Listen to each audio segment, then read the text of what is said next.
1996년 방영된 일본 애니메이션으로 배경은 지구와 비슷하지만 다른 세계인 가이아라는 곳이고, 가이아의 어느 공국 화넬리아에서는 왕위 계승을 준비 중인 반화넬이란 왕자가 있었으며, 반화넬은 마침 왕위 계승을 위해 지룡을 쫓다가 우연히 지구에 오게 되죠. 그때 평범한 여고생 칸자키 히토미가 반화넬과 얽혀 가이아로 함께 이동하게 되는데, 반파넬의 대관신 날 자이바하에서 온 가이메레프라는 기계 거인들을 쓰는 공격부대 용격대의 침공으로 인해 파넬리아 왕국이 멸망하고, 반파넬은 왕가의 대대로 내려오는 가이메레프 에스칼 플로네와 피해 계약을 맺고 싸우죠. 그로부터 시작되는 소년과 소녀의 모험에 관한 이야기입니다. 드래곤류, 괴수, 왕국과 기사, 마법, 거인형, 메카가 등장하며 비공정이 날아다니는 등 스탬펑크적인 요소도 살짝 섞인 이곡갱 변형 중세풍 판타지 거대 로봇물 애니메이션으로, 미소녀 전사 세일러문이 히트하는 걸 본 선라이즈가 순정 만화와 거대 로봇 장르를 융합해보자고 기획했다고 합니다. 그리고 작화가 좋아서 돈을 많이 들인 것 같지만 흥행을 보증할 수 없는 오리지널 애니메이션이라 저예산이고, 슬로우 모션을 많이 쓰고 작품 전체의 템포가 느린 이유는 돈이 많이 들은 동화를 빼기 위한 연출이라고 하며, 스텔스 망토 설정도 로봇의 전투씬을 최대한 덜 그리려고 개발한 설정이라고 하죠. 하지만 느리면서도 정교한 화면 구성으로 좋은 영상과 작화를 뽑아냈다고 합니다. 국내에서는 에스칼 플로네라는 제목으로 1998년 8월 24일부터 매주 월요일에서 화요일 SBS에서 방영되었으며, 10월 22일부터 시간대를 옮겨 매주 목요일에 방송되었고, 12월이 되자 지오 레인저에게 자리를 빼앗기고 금요일로 옮겨져 금요 만화 스페셜에서 방영하여 1999년 1월에 겨우 완결되었다고 합니다. 1996년에 선라이즈에서 제작되어 방영된 용자 라이딘의 리메이크 작품으로 사실상 스토리는 입으로 나누어져 있는데, 일부에서는 라이딘과 요마들의 싸움인 히어로물 적인 전개가 주를 이룬다면, 2부에서는 라이딘들끼리 적대하며 대립하는 등 다소 시리어스해지죠. 또한 이 작품은 제목만 라이딘이지 세이트 세이야 같은 미소년 전사물로 신기동전기 건담 W 용자 지령 다그온의 꽃미남 열풍에 힘입어서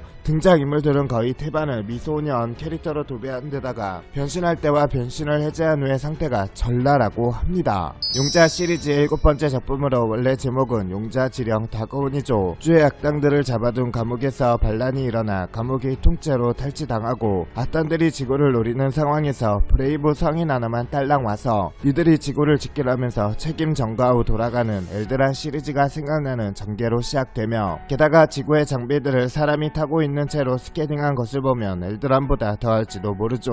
몰래 비밀기지와 메카 등도 전부 다 구비시켜 놓은 걸 보면 브레이브 성인은 엘드란과 행동 방식이 꽤나 비슷하다는 것을 알 수 있습니다. 용자 시리즈를 통틀어서 제목이 주역 메카를 가리키지 않는 유일한 작품이고, 황금 용자 골드란을 제외하고 도입부 나레이션이 들어간 사실상 마지막 작품이죠. 그리고 지금까지 작품들과는 노선이 살짝 달라서 미청년들의 학원물적 요소가 추가되었죠. 한국에서는 2001년 11월 27일부터 2002년 7월 16일까지 로봇 용사 다구온이라는 이름으로 매주 화요일 오후 6시 15분마다 SBS 및 8개 지역 민방에서 방영되었고, 한국에서는 용자 시리즈 중 애니박스의 가오가이거 파이널을 빼면 가장 마지막으로 방영되었으며, 유일하게 SBS에서만 방영된 용자 시리즈이죠. 1996년 제작하고 사토 타치오가 감독한 전 26화의 SF 애니메이션으로 제목처럼 과거 애니메이션, 예를 들어 건담, 마크로스, 에반게리온 등의 패러디가 적당히 들어간 가벼운 개그 메카니물로 시작했죠. 그러나 작가와 캐릭터 등이 썩 괜찮았고, 후반부의 내용이 점점 살이부터 진지하고 무거운 소재를 교차해서 다루게 되면서 상당한 인기를 끌게 되었죠. 1996년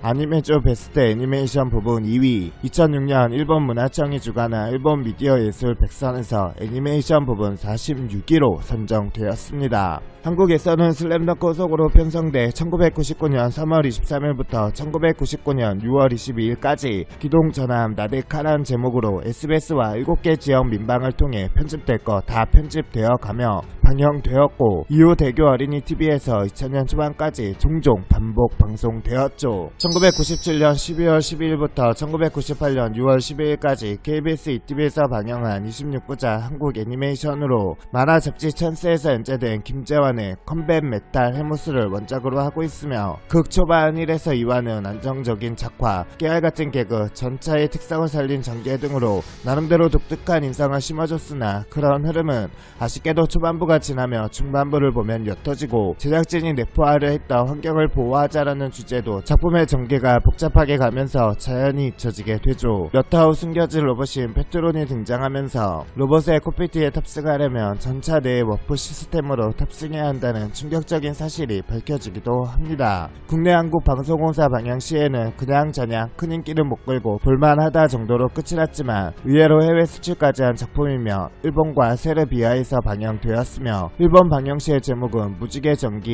이리스로 NHK 위성 아니메 극장을 통해 방영되었죠. 그리고 1998년 아일스포트라는 곳에서 RPG 게임으로도 발매되었다고 합니다. 1997년 11월에서 1998년 2월까지 MBC에서 매주 월요일에 방영한 한국의 TV 애니메이션으로 제작 발표 당시 한국 애니메이션 사상 최대 제작비인 22억 원이 투자되었으며 OST를 그룹 넥스트가 전담하고 OST 자체를 넥스트 정규 앨범 4집으로 발매하거나 PC용 게임 제작을 발표하고 프라 무대 시장에 진출한다는 선언을 하는 등 활발한 미디어 믹스 계획을 발표하기도 했죠. 그리고 영웅기병 라젠카는 한국 애니메이션 시장에서도 미디어 믹스가 가능하다는 점을 증명한 기념비적 작품으로 방영 후 각 비디오당 2편씩 넣어서 7개의 비디오로 발매가 되었다고 합니다. 애니의 제작 당시 최대 스폰서 손오공에서 완구를 판매할 목적으로 로봇들을 더 나오게 해달라느니 적들을 더 나오게 해달라느니 7세 이용가로 만들어야 한다느니 하며 개입하고 거절하면 압박을 가하는 덕에 준비해놓은 탄탄한 스토리들과 작화들은 전부 휴지 조각이 되었고 압박을 받던 제작 초기 제작자들 대부분이 나가버려 이도 저도 아닌 비운의 애니메이션이 나와버렸죠. 용자 시리즈의 마지막 작품으로 이후 TV 시리즈 제작 계획이 없었고 애니메이션으로는 가오가이거의 후속작만 제작되었기에 이 작품을 마지막으로 본다고 하며 밀리터리 로봇물에서 선구적인 역할을 했던 타카하시 료스케가 참여한 탓에 용자물 시리즈임에도 리얼 로봇물을 방불케 하는 방대한 세계관, 세세한 조직과 기관, 메카 설정 그리고 이를 뒷받침하는 특유의 일관된 철학이 두드러졌고 덕분에 어느 용자 시리즈보다 고연령층의 지지가 두터웠다고 하며 게다가 가오가이가부터 시작해서 용신 로봇, 볼푸그까지 기존의 용자 시리즈에서 보여주었던 메카 디자인이나 변신 과정이 완전히 달라졌다고 하죠. 그리고 용자 시리즈의 마지막 작품인 만큼 용자물의 전통을 따르기보단 독창성을 엄두에 두고 제작되다 보니 전작들과의 공통점은 드물다고 합니다. 20대 이상의 성인층을 타겟으로 한 각본과 어두운 분위기 덕택에 기존 용자물의 주요 소비층인 어린이들에게 어필하지 못하였고 덕분에 본방 당시의 시청률이 4%를 넘나들던 시리즈 최전성기에 한참 못 미치는 평균 2%대 초반을 겨우 유지하며 종영되었다고 합니다. 방송이 끝나고 애니메이션 잡지에서 언급되고 재방송이 이루어지며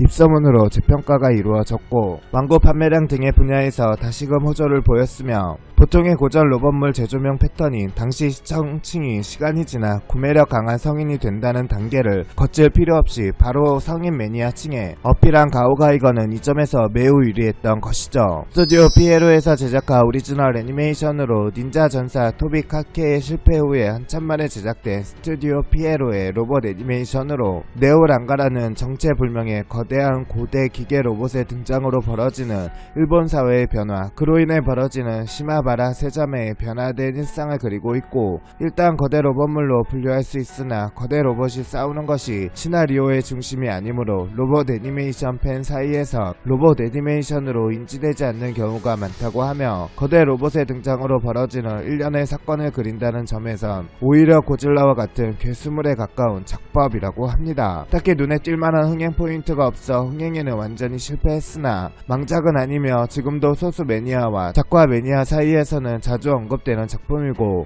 이 작품의 충격으로 스튜디오 피에로는 다시는 로봇 애니를 제작하지 않고 있다고 합니다. 대한민국에서 자체 제작한 애니메이션으로 한국 애니메이션의 수준을 한 단계 끌어올렸다는 평을 받는 작품이라고 하죠. 보통의 로봇 애니메이션은 적대 세력과 싸우는 로봇이라는 개념을 전제로 하는데 이 작품은 인명 구조 활동을 통해 인간의 생명을 구하는 로봇이라는 참신한 설정이 도입되었고 초중반에는 전 세계에서 세계에서 벌어지는 각종 재난과 사고 때문에 목숨을 위협받는 인류를 구하는 활동에 투입되는 레스톨 특수구조대의 모습에 초점을 맞추어 스토리가 전개되며 후반에는 경열 프로젝트를 이용해 지구의 모든 자연환경을 자기 마음대로 조종하려는 야망을 갖고 있는 지오노이드 사이의 간부 헤론의 음모를 저지하기 위해 레스톨 특수구조대가 고군분투하는 내용을 다루고 있죠. 일본에도 수출되어 장갑구조부대 레스톨이라는 이름으로 방영되었고 당시 상당한 인기를 끌었다고 합니다. 그리고 처음 발표된 영상의 퀄리티가 굉장하여 사람들의 기대를 많이 모았으나 역시 한국에서 꾸준한 작화력을 유지하는 게 힘든 일이었는지 중후반 방영분을 보면 작품이 좀 있으며 그래도 심한 수준은 아니라 그럭저럭 감안해서 볼만한 수준이며 배경 설정이나 스토리가 단점을 커버하고도 남을 만큼 좋아서 큰 문제는 되지 않았다고 하죠.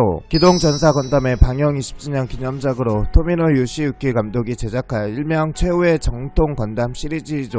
건담 시리즈 전체를 관통하는 끝나지 않는 전쟁과 이데올로기 대립의 비극을 넘어서서 전혀 새로운 이야기를 펼치려 한 아주 이색적인 작품이고 사실 건담이라는 소재를 계승했지만 되려 기존의 관점에서의 건담이라고 부르기 애매한 매우 특색있는 작품이라 할 수 있죠. 또한 퍼스트 건담 때 함께했던 갑본과 호시야마 히로유키와 토미노의 호흡이 굉장히 잘 맞아서 이해하기 어렵기로 유명한 말년의 토미노 작품 중에서도 시청자가 이해하기 쉬운 구성으로 완성되었다고 하죠. 토미노 감독은 이 작품 이전까지 자신의 다른 작품 활동을 방해하고 있는 건담 시리즈에 대해서 상당한 불만을 가지고 있었고 건담 이후 작품 활동이 불가능할 정도의 큰 슬럼프에 빠졌으나 이 작품을 제작할 때쯤에 슬슬 나도 건담이라는 걸 받아들일 필요가 있지 않을까 하는 생각을 했다고 하죠. 자신의 작품에 대한 평가가 인색하기로 유명한 토미노 감독도 이 작품만큼은 예외적으로 칭찬하는 경우가 많다고 합니다.